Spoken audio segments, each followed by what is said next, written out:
Parlons Drummondville avec le maire Alexandre Cusson. Il est 7h42 au 105.3 Rouge à Drummond. Un excellent matin à vous autres. Bon réveil partout à Drummondville sous la pluie. Évidemment, on le voit, ça tombe pas à peu près. Ça va faire du bien par contre à nos gazons. On n'aura pas besoin d'arroser, évidemment, avec l'eau de la ville. Et on reçoit le maire de Drummondville, M. Alexandre Cusson, qui est avec nous ce matin, justement. Bon lien, bravo. Bonjour. Bon matin. On parlera pas d'eau ce matin parce qu'il mouille en masse, là, mais on va parler de cannabis parce que on en parle beaucoup. Ça s'en vient au mois d'octobre, la légalisation.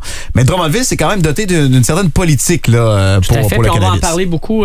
L'équipe des communications de Maxime Hébert-Tardy va faire encore une fois un excellent travail dans ce dossier-là pour informer la population. Vous savez, faut se rappeler que le cannabis, c'est pas la ville de Drummondville qui l'a légalisé. C'est le gouvernement fédéral qui a pris cet engagement en dernière campagne électorale, qui maintenant réalise cet engagement-là. Nous, par contre, on a des responsabilités quand on parle de paix et bon ordre. Donc, la gestion du territoire, l'urbanisme, ça, ce sont des éléments qui sont municipaux. Québec a adopté sa loi.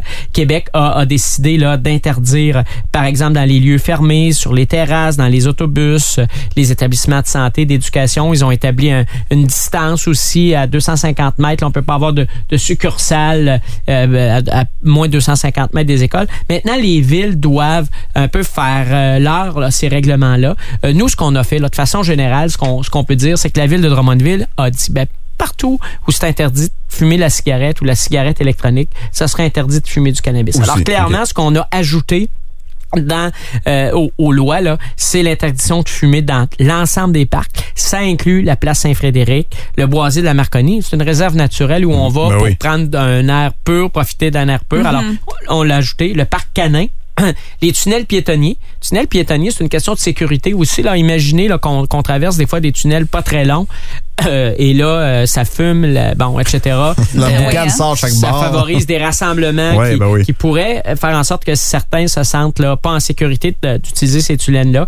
Et l'ensemble des lieux extérieurs où le public est invité. Donc, festival, fêtes populaires, fêtes de quartier, manifestations publiques, là, ça sera interdit.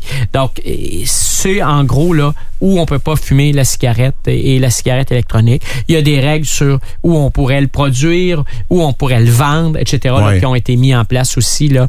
Donc, je pense qu'on est dans les premières villes vraiment à finaliser cette réglementation-là qui va s'appliquer à compter du 17 octobre, là, quand la loi fédérale entrera en vigueur et quand ça sera permis de fumer du cannabis. Alors, on confirme qu'il n'y aura pas d'odeur douteuse non plus dans les nouveaux parcs parce qu'il y en a plein qui s'en viennent. Il y a des investissements qui ont été annoncés. Moi, j'avais bien hâte pour le Vigneron, 2 parcs, mais ça va être bien plus que ça encore. Oui, tout à fait. Là, faut savoir que dans le cadre du dernier budget, j'ai annoncé que la ville allait prioriser vraiment de façon importante là, les investissements, moderniser nos parcs, les rendre encore plus agréables pour les familles. Ça fait partie du bonheur. Ça fait ce qui donne le goût aux gens de s'installer, de vivre dans nos quartiers. Alors, hier, on a annoncé 2,3 millions de dollars. C'est la première phase là, d'un plan de 5 ans. Il y aura des investissements là qui pourraient aller jusqu'à 10 millions au cours des prochaines années dans les parcs. Alors, les premiers travaux cette année vont se faire au parc du centre communautaire Drummondville-Sud, au parc Léo de Verteuil. Et là, les gens doivent les chercher parce qu'on connaît pas...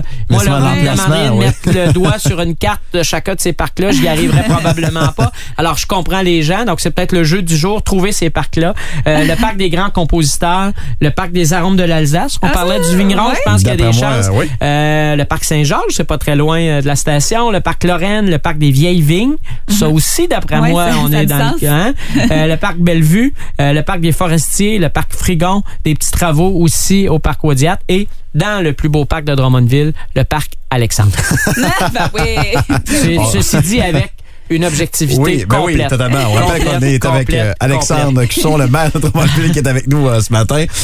Puis, en terminant, Monsieur le maire, on va parler un peu de la Fortissimo aussi, là, les avancements qu'on a mis dans le projet. On a donné hier des mandats intéressants. Fortissimo, toute la caractérisation environnementale, là, ça peut paraître vague pour quelqu'un qui ne sait pas ce que c'est. Au fond, c'est que là, on s'en va vraiment du côté de évaluer de façon finale la question de la contamination pour ensuite procéder aux travaux de décontamination. C'est un mandat important qui va se faire au cours des prochains mois. C'est majeur. Et d'autre part, aussi un mandat au niveau archéologique. Près du boisier de la Marconi, on sait qu'il y a des vestiges de la poudrière. La Marconi, ça a été utilisé pendant la Première Guerre mondiale. C'est probablement les vestiges archéologiques historiques les plus importants de Drummondville. Alors là, vraiment, on a donné un mandat pour qu'on nous explique ce qu'il y a là. comment on doit le conserver, qu'est-ce qu'on peut faire, qu'est-ce qu'on peut pas faire, parce qu'il y a encore du développement qui peut se faire autour de ce site-là, mais on veut s'assurer de sa protection. Monsieur le maire, toujours un plaisir de vous recevoir en studio ce matin. C'est un plaisir particulier quand c'est la dernière journée avant les vacances. Oui, bonnes vacances. Je vous souhaite de très bonnes vacances aux auditeurs également. C'est toujours un plaisir de vous retrouver. On fait une pause. Le conseil reprend le 20 août. Alors, le maire de Drummondville, M. Alexandre Cusson, qui est avec nous autres au 105.3 Rouge à Drummondville. Parlons Drummondville avec le maire Alexandre Cusson. Oui, il est arrivé, pas de petit manteau ce matin, mais par contre, il y avait son parapluie. Monsieur le maire Alexandre Cusson, comment ça va? Ça va très bien, mais là, je suis pas fier de Justine. Je l'avais dit. Tu aurais dû m'envoyer du soleil ce matin. Je suis venu à pied. Je suis désolée. À la pluie, mais c'est pas une limite la pluie, hein? Vous avez des plates-bandes à la maison? Ah oui. Ouais, c'est ça. Fait que c'est bon pour les plates-bandes, ça règle le problème. Puis après-midi, il va faire beau pareil. Pas trop moi qui m'en occupe, mais oui. Il y avait séance du conseil hier à l'hôtel de ville. Qu'est-ce qui a retenu l'attention? Beaucoup de gros dossiers, j'en parle aussi ce matin. Entre autres, on dirait qu'on en parle à peu près chaque semaine, la légalisation du cannabis. Et là, la ville a entériné certains règlements. Déjà, à la base, il y a des règlements par rapport à un peu ce qui se fait avec la cigarette. Mais on va un petit peu plus loin au niveau de la ville sur les interdictions où on va pouvoir en fumer ou pas. Oui, ben d'abord, il faut peut-être rappeler là, que la décision de légaliser le cannabis, c'est pas une décision de la ville de Drummondville, c'est le gouvernement fédéral qui a pris cette décision-là.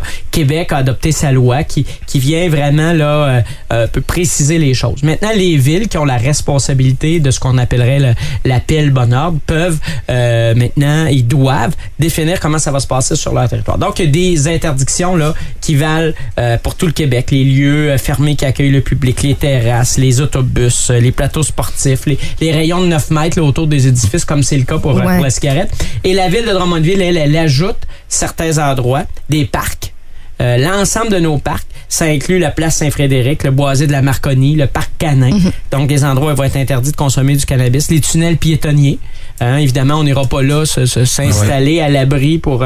ça va devenir des lieux de rassemblement qui vont mettre en péril, qui vont compromettre la sécurité des gens qui circulent par ces endroits-là. Donc, des lieux extérieurs où le public est invité. Ça veut dire dans le cadre des fêtes de quartier, les manifestations populaires, les festivals, les autres événements autorisés par le conseil. Donc ça va entrer en vigueur dès le mois d'octobre prochain. Écoutez, c'est le 17 octobre qui est la date là actuellement là qui est annoncée par le gouvernement fédéral. Donc on va être prêt à ce moment-là. On sait qu'il y aura une succursale aussi de la Société québécoise du cannabis. A été dévoilé, ici à Drummondville, il y a des médias qui ont parlé d'une adresse. Boulevard Saint-Joseph. Je peux pas donner cette confirmation là, mais je trouve que les médias font bien leur travail. Je tiens à vous dire bravo pour ce règlement-là. Moi, puis même que je l'élargirais à la cigarette, même dans les parcs, là, tu sais, il y a rien que je trouve le plus triste, c'est quand justement tu regardes les enfants qui jouent puis qu'il y a de la boucane à côté. À un moment donné, je comprends. Comme société, je pense qu'on a fait un grand pas. On se rappelle à l'époque où ça fumait dans les restaurants, ça fumait partout. Maintenant, je pense que c'est de moins en moins acceptable. On est conscient des effets secondaires et pour ceux qui fument, mais aussi pour les gens qui sont autour.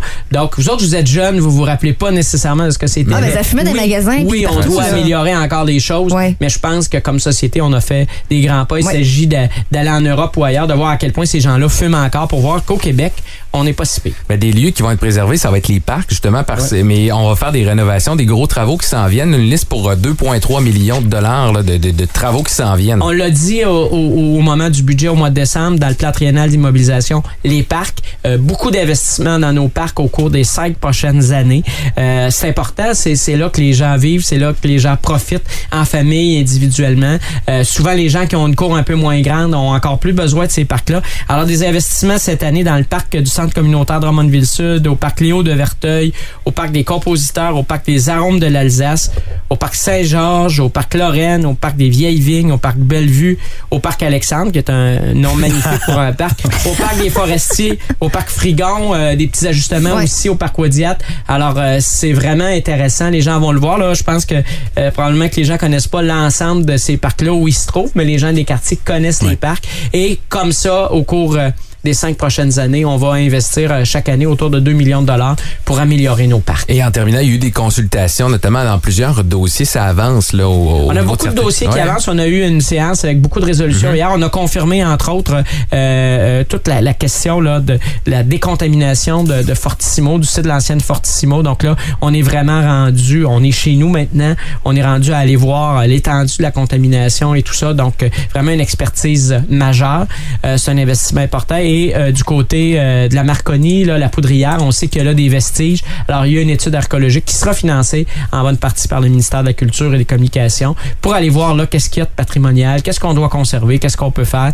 Et parce qu'on a développé ce secteur-là, si on veut continuer à le développer, maintenant, qu'est-ce qu'on doit préserver? Qu'est-ce qu'on peut pas toucher pour continuer le développement? Et pour nous, c'est important de le faire et on va donc assurer ça. Parfait. Merci beaucoup, Monsieur le maire. Là, vous tombez en vacances officiellement aujourd'hui? Ce soir, en principe, mais un maire, c'est jamais totalement en vacances. Ouais, c'est ça. Mais c'est parce qu'on a quelque chose de spécial, nous autres, dans le boost. Quand quelqu'un tombe en vacances, on n'a pas le choix. On y va avec la toune officielle des vacances. Vous êtes prêts, les amis? Oui.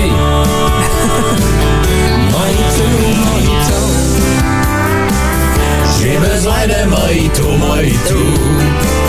Chin, chin, pour le sol. Les vacances qui commencent. Ah oui, donc, bonnes vacances, monsieur le maire. Ça commence bien les vacances. Je pense que c'est une bonne idée, le mojito. Ouais. Je laisse ça dans notre 92.1.